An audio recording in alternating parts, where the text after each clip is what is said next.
brought. It all has to be taken into consideration.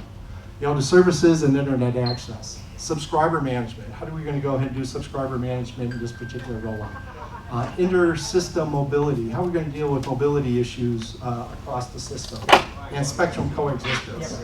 Now, if you take a look on the far side, you'll have your spectrum users, and you know the cellular carriers. Yeah, they'll still be there, but there'll be an introduction of a new set of new entrances. So we'll have our new third-party wireless providers will be introduced. Enterprise providing their own private deployment, leveraging a 3.5 LTE deployment will take place.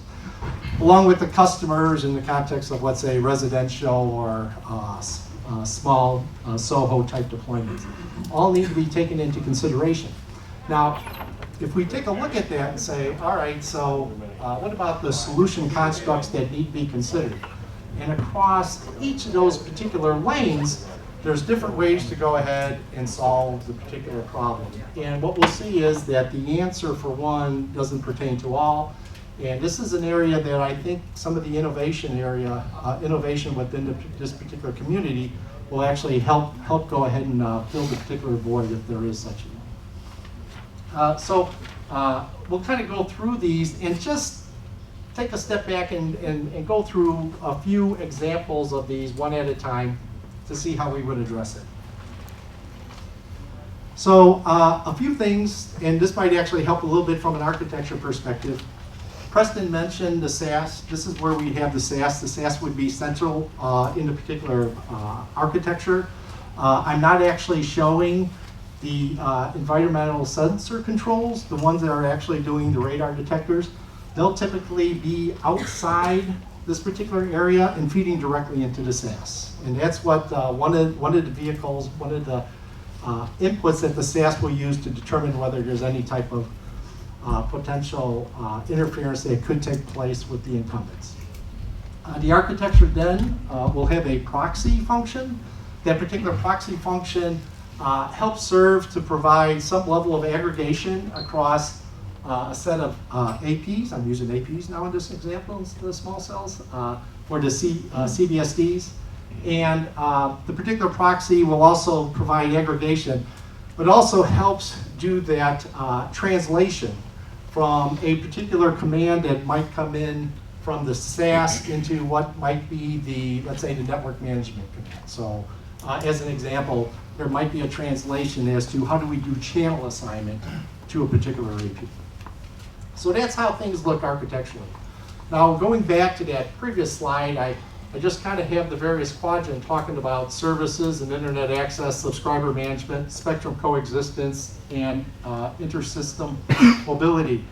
As you can imagine, carriers are, from their assets perspective, pretty well positioned in order to address and take advantage of the 3.5 spectrum. They already have core networks in place.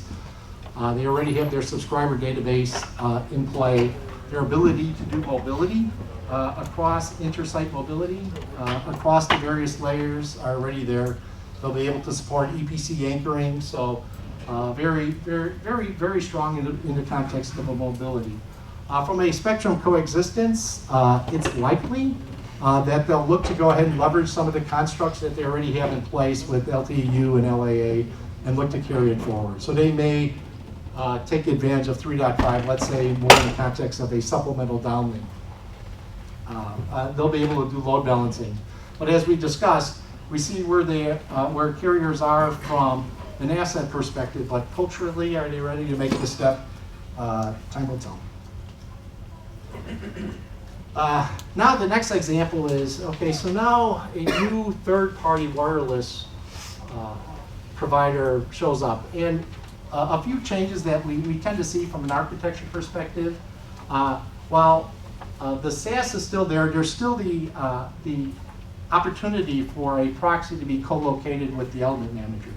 But there's nothing stopping from that particular proxy from being distributed within the architecture. So placed right within the small cell itself, or if there's some type of a controller that would exist in particular architecture, it could go ahead and coexist with that particular controller. The services and internet access and subscriber management, there's a few question marks here as to how that's going to be addressed. In a lot of cases, would the actual new service provider actually roll up their own EPC and form some type of roaming relationship with a carrier EPC? Would they form some type of MVNO with a particular carrier to provide that service? Or are new services being introduced, such as the introduction of some type of core-based cloud services that could be offered to these 3.5 users? The inter-system mobility, there's things that could be done. There's already solutions in place through roaming agreements where this could take place, and there's examples I know that where roaming is already supported in the context of the MVNO. There's a mobile operator core network or mobile operator RAN that provides the ability for the controller itself or the small cell to be able to support handoffs to the surrounding carriers. And I'll have a slide that'll kind of explain that a little bit in a little bit. Spectrum coexistence. Okay, so this one's interesting because channel selection. And Preston did actually mention the value of a particular SAS. From a regulatory perspective and a requirements perspective, the SAS's job is to go ahead and protect the incumbent, right? So protect the incumbents, protect the panel. But in theory, when they're operating all in the GAA, it's still a little bit of a fair game. This is where there's opportunities in the context of channel selection, in the context of making sure the various surrounding small cells are, let's say, in line in the context of timing. An opportunity where some level of collaboration with that SAS centralized element could actually provide. And there are things happening. We might see it in the particular standards and a little bit outside the standards of moving more towards a standalone LTE mode that could actually be supported. And those are all somewhat emerging, but that's another area that we could go ahead and pay attention for both channel selection, but also dealing with some channel contention issues that could exist in 3.5.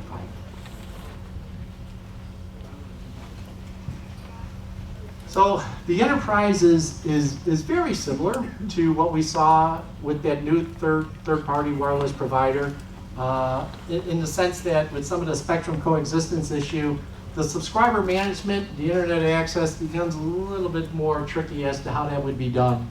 There's a thought that they might need to, from a subscriber perspective, rely on more sign-on, localized subscription to the particular service.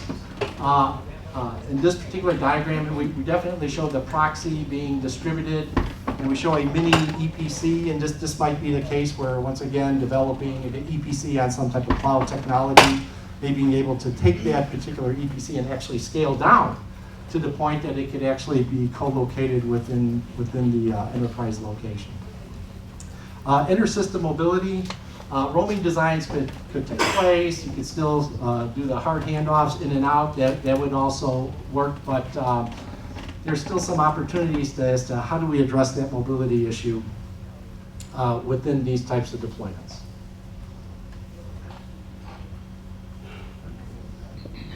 So, and there was some discussion this morning about neutral hosting options. So if we take a look, I just wanted to talk about these various options that could exist across some of those examples that we gave.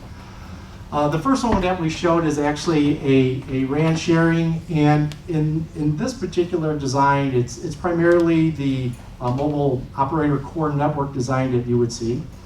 And what happens here is that there's actually a relationship that the particular provider arranges with the surrounding back rows, I should say the surrounding carriers.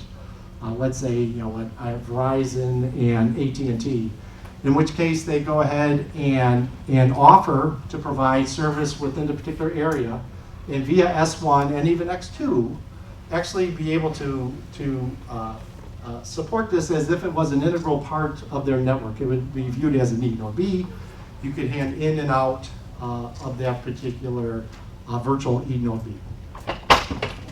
The other one would be that of just a multi-operator roaming agreement. in which case you deploy your system and supporting the relative interfaces from your EPC, which could potentially be your own EPC or as mentioned before, maybe a cloud service that has already arranged some roaming agreement to the associated carriers. And then what we're seeing now happen in the industry too is maybe a move more towards a network offloading, similar to the way we're seeing Wi-Fi being supported over untrusted networks, in which case the particular traffic is actually sent up to EPDG, and then that EPDG is capable of interconnecting into the associated carrier networks.